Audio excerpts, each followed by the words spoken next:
An uneventful flight took an unexpected turn when a flight attendant accused a couple and called security to intervene. But just minutes later, the situation took an unexpected turn. Before we get started, leave a comment letting us know where you're watching from. And if you enjoy stories like this, don't forget to subscribe.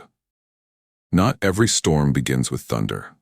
Some events come to us in the guise of silence, as if life is holding its breath before it turns around.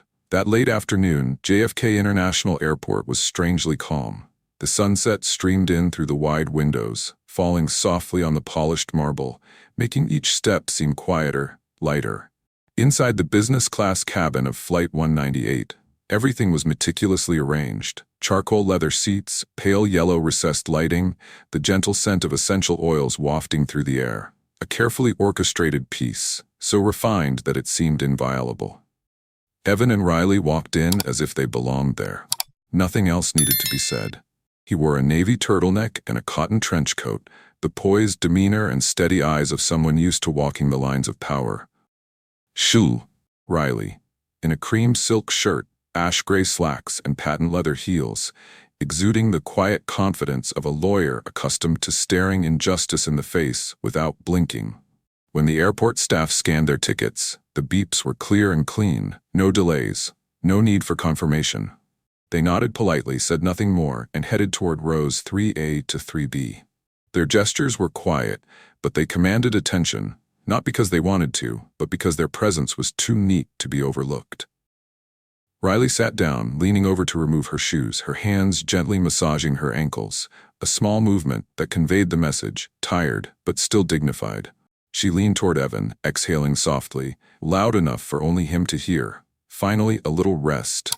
He didn't answer, just squeezed her hand lightly. No words needed, just being there beside her, like a silent promise. Inside, the other passengers were settling in. A middle-aged man was folding a copy of the Financial Times. A woman in a suit was checking her email one last time before takeoff. Everyone was in a state of anticipation. No one was laughing or talking loudly. But there was something in the air that was slowly spreading, like an undercurrent, not yet breaking, but already there. Outside the small window, the runway lights were already on. Above, dusk slipped from sight, giving way to the gently descending darkness. Little did either of them know, in just a few minutes, this tranquility would be torn apart by something unexpected. And the two people who thought they had found a place to rest would once again have to stand up to defend their own dignity. No one noticed the moment the air changed. It came not with a loud noise, but with a glance. A sharp blink, like a thin blade across calm water. Diane, the head stewardess, appeared at the back of the cabin as if she were not just going to work but checking order. She was dressed in her uniform, holding a small notebook close to her chest, her high heels clicking steadily on the carpet. But it was not her gait that drew attention, but her eyes, not simply observing, but examining, weighing, searching for something amiss. She walked up to Riley and Evan, tilting her head slightly. No greeting, no smile, no kind suggestion for conversation. Just a question, uttered in a slightly raised voice, trying to be polite but carrying a very distinct layer of coldness. "Excuse me, could you please check your tickets again?" Evan frowned, not at the question, but at the way it was asked. A flash of surprise crossed Riley's face, but she quickly regained her composure. She pulled out her phone and opened the email confirming her booking, her hands still comfortably on the armrest. "We scanned the tickets at the gate, and here's confirmation of seats 3A, 3B, she said, her voice soft but firm. Diane took the screen, glanced quickly, too quickly to really check, and then glanced at Evan, her gaze searching for some out-of-sync detail in his face. No thanks. No sign that she believed what she saw. She simply wrote something down in her notebook, then uttered a sentence that chilled the air in the cabin by a degree. "I will check the system again." At this moment, a white passenger in seat 2C had just placed his bag on the overhead shelf and was slowly sitting down. Diane brushed past him. No inspection, no questions. Just a slight nod, almost habitual.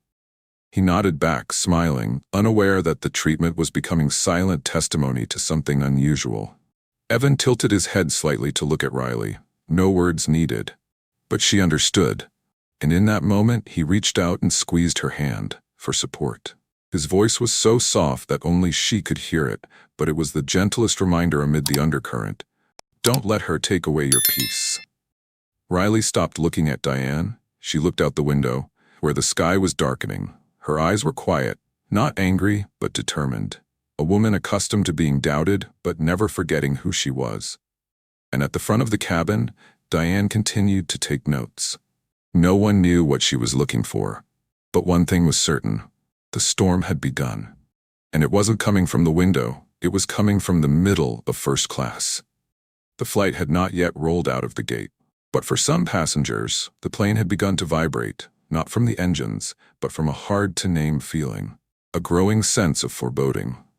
Diane returned to rows 3A and 3B with a different expression. It was no longer the cautious suspicion from before. This time, her eyes carried a cold determination, as if what she was about to say was the undeniable truth. I just checked the system, she said, her voice a little higher than usual, deliberately so that a few rows around her could hear. And it looks like your tickets don't match the confirmed first-class passenger list. Evan and Riley both looked up. Riley tilted his head, his eyes flashing with surprise, not at the information, but at the way it was delivered. No invitation to dialogue, no willingness to investigate, just a statement, dry, blunt, and insulting. There must be some mistake, Riley said, still calm, but this time a little slower, as if she were weighing each word, keeping the hurt from turning to anger. We booked directly from the airline. The tickets were scanned and, Ma'am, Diane interrupted, unable to hide her impatience. I'm just doing my job. And it's my job to make sure no one is in the wrong category, no matter how well-suited they may seem. The sentence didn't need to end. The way it was emphasized, the way the words seemed slid across like a small blade, was enough to make the air thick. Evan turned to Riley, not to ask, but to watch. He felt her hands tighten in her lap. And in a split second, reflexively, he reached out and placed his hand on hers. Not to stop, but to hold. To hold their composure, to hold their dignity, to hold each other in a moment of unfounded doubt. Don't let her take your peace, he whispered, again. But this time, it wasn't just for Riley, it was for himself. Because he knew that peace was something situations like this always tried to steal. Riley nodded. She took a deep breath, then raised her head to look at Diane. Not with a confrontational look, but with the look of someone who was used to being questioned about things that had nothing to do with the truth. I understand, she said, but the fit isn't where you think it is. The first-class cabin was still silent, but the silence had changed. It was no longer a vague emptiness. It was becoming the sound of witnessing, an undercurrent, waiting for a line to be crossed and then rising into a wave. The air in first class was no longer the quiet shell of a luxury flight, but a stage set between norms and prejudices, between dignity and harsh prejudice. Diane, reaching for the radio, did not ask another word, nor did she bother to hide the suppressed irritation in her voice that was rising, as if she had reason enough to believe her reasoning, regardless of the facts. I need security assistance in first class. 2 passengers are sitting in the wrong seats and are not complying with verification. Her voice rang out clearly, deliberately unhurried, as if each word were a stone thrown into a pond, ripples across the otherwise silent space. The passengers began to turn their heads to look at each other. Some exchanged glances, others leaned forward slightly to hear better. And then, as if by reflex, a phone was raised. Camera pointed directly at Evan and Riley's row. They sat there. Neither of them moved, neither of them reacted too much. Riley, though his eyes had wavered, kept his spine straight like a lawyer taking the stand before a jury, and Evan stared silently out the window, as if trying to catch a glimpse of something beyond the glass. There was nothing but the wings of a plane and the gray sky. In that fragile silence, someone slowly walked towards them. Clara, the young stewardess who had been standing behind them all this time, her face never letting go of her hesitation, finally came closer, her eyes filled with concern. Sorry, she said, her voice much softer than Diane's. I just wanted to double-check, just to make sure there was no mistake. Without waiting for a response, Clara bent down and checked the information on her personal tablet. Her eyes moved quickly along the stream of data, occasionally frowning as if noticing something out of place, then relaxing. perhaps as the whole picture began to come into focus for her. Diane stood behind, arms crossed, lips pressed together, a silence that was not exactly one of waiting, but of a wounded trust trying to cling to power to maintain a flawless appearance. But Clara was different. There was no imposition, only a sincerity that tried to cut through the layers of suspicion her colleague had just cast over the first-class cabin like a cold mist. Next to them, the middle-aged white man in seat 4A leaned toward another passenger, whispered something, then suddenly spoke, loud enough for the whole cabin to hear. They boarded the plane before me. I saw it with my own eyes. Everything was very procedural. The voice was not loud, but it was enough to create a crack in the wall of silence that had surrounded the two of them since Diane had first begun to doubt. A few eyes turned to each other, and this time, the confusion in their eyes was no longer directed at Evan and Riley, but began to turn gradually towards Diane, who was still standing there, all her confidence slowly slipping. Clara kept her head bowed over the small screen, her eyes glued to every line of information, as if the blink of an eye might cause her to miss something important. Her fingers moved quickly over the internal system interface, which stored details of passenger lists, seating charts, and check-in schedules. Her concentration was not the fear of someone who had accidentally pulled a thread in the fabric of power, but the alertness of someone who knew that there were moments when the truth would not speak for itself unless someone dared to touch it.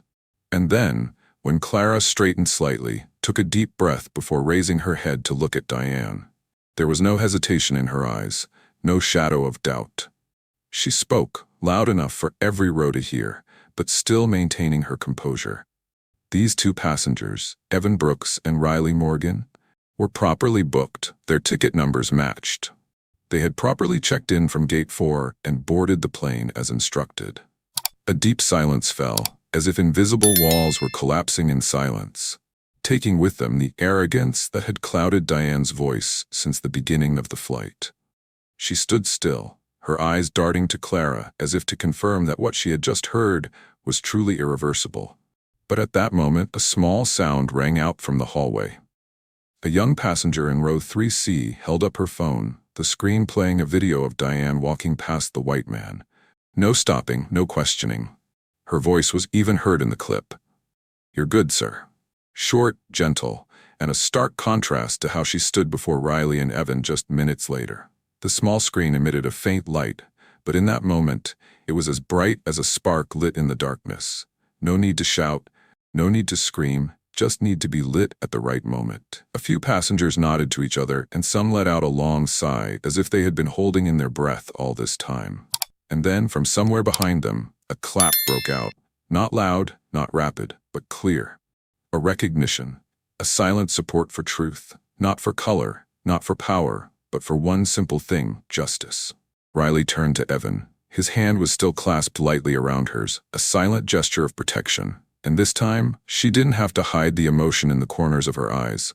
But in that moment, she heard him whisper slowly, as if each word was carefully considered. "I told you. Don't let her take your peace. We never need to scream to be seen as right. We just need to stand still, and the truth will speak for itself." When the captain appeared at the front of the cabin, the atmosphere immediately turned into a slow, heavy breathing rhythm, as if each passenger simultaneously realized that what they were witnessing was no longer a simple situation between passengers and flight attendants, but a clear slice of responsibility, morality, and courage. Three things that could not be avoided in a closed compartment suspended in the sky. He walked slowly down the aisle, without raising his voice or showing any authority, because the silence that radiated from his calm face and his watchful eyes was enough to stop all movement in the compartment. Stop to listen. Stop to witness. Stop to acknowledge that sometimes the right thing doesn't need to be highlighted with sharp words, but simply said at the right time, by the right person. As the captain spoke briefly to Clara, then looked at Diane, who was still holding her notebook to her chest like a flimsy shield, the air suddenly felt so thick, so tense that the slightest touch could shatter it. And then in a low but firm voice, he said, "Miss Diane, I have been notified of your inappropriate behavior during boarding. In accordance with airline policy, I am forced to remove you from this flight. This decision is effective immediately." Diane stood still, her lips pressed together, her eyes scanning the faces that were looking at her. No one said anything, not a word of mockery, not a look of pity, because this moment was for no one but the truth. And that silence, to Diane, was perhaps the heaviest thing. She turned and walked down the narrow passageway like a fateful track, where the eyes she had once despised now watched with calm and a hint of severity. There was no shouting, no harsh words of farewell, but as the cabin door closed behind her, a sudden burst of applause rang out from the back of the compartment. Slow, gentle, but loud enough to shake what policy could not touch. The hearts of people. Riley said nothing. She just turned her head to look at Clara, the young woman standing silently in the middle of the cabin, a small but steady pillar in the storm of power. Her eyes were full of gratitude, without words, and in response, Clara just nodded, her lips pursed in a silent promise. "This is not what we stand for," she said softly, just enough for Riley to hear, enough for the words to fly out and linger in the air like a soft streak of light, not bright, but steady. And in that moment, first class, once the epicenter of judgment, suddenly became a space of healing, where justice was not just something on paper, but something that could be stood up for by people who dared to choose to stand on the side of what was right. And then, one early winter day, at the same airport, Evan and Riley boarded another flight. They took their seats, the same left-hand row of first class near the window, where Riley had taken off her high heels. But this time they had nothing to worry about. A young flight attendant approached, with a warm smile and eyes that held no doubt, gently placed 2 glasses of juice on the table, then bowed to wish them a safe flight. No scrutinizing glances, no request to check their tickets. Everything was simple, just as it should be. Riley looked over at Evan, leaning her head lightly on his shoulder, her voice whispering, "Feels different this time, doesn't it?" Evan smiled, his hand squeezing hers gently like that day, his gaze distant through the glass window where the sun was rising over the runway. "It does," he replied, his voice low and steady, like things are starting to change. Underneath all that peace, there was something Clara said after her first training session. "We can't change everything overnight, but we can reseed trust, one moment at a time. And sometimes, a moment is enough to start the whole sky over again." The flight had settled into a steady course, the late sunlight filtering through the thin layer of clouds, illuminating Evan and Riley's clasped hands. She leaned her head on his shoulder, her eyes half closed. But this time, Riley wasn't closing her eyes to escape the suspicious gaze, or to suppress her emotions like she had the other day. She was just listening. Listening to the steady hum of the engines coming from the wings, a sound that seemed familiar, but today sounded like a gentle affirmation. Change was beginning. No one applauded, no grand announcements were made, but in that first-class cabin, in the way the passengers next to them smiled and nodded, in the way a young flight attendant bent down to pour them water without hesitation, the world shifted, a little, a beat, but enough for those who had endured to feel they were no longer alone. Riley exhaled softly, her hands squeezing Evan's a little tighter. She knew this journey wasn't the end. Injustice wouldn't disappear after one flight, but somewhere in this small moment, as old wounds were healed with genuine kindness, she felt enough. The work wasn't over, but they had already made a difference, and that was enough for now. If this story touches you, if it makes you think about justice, about courage, or simply about what's right, please leave your thoughts in the comments, and subscribe to the channel to continue these journeys together. Because it's the kind stories that make the world a better place, one day at a time.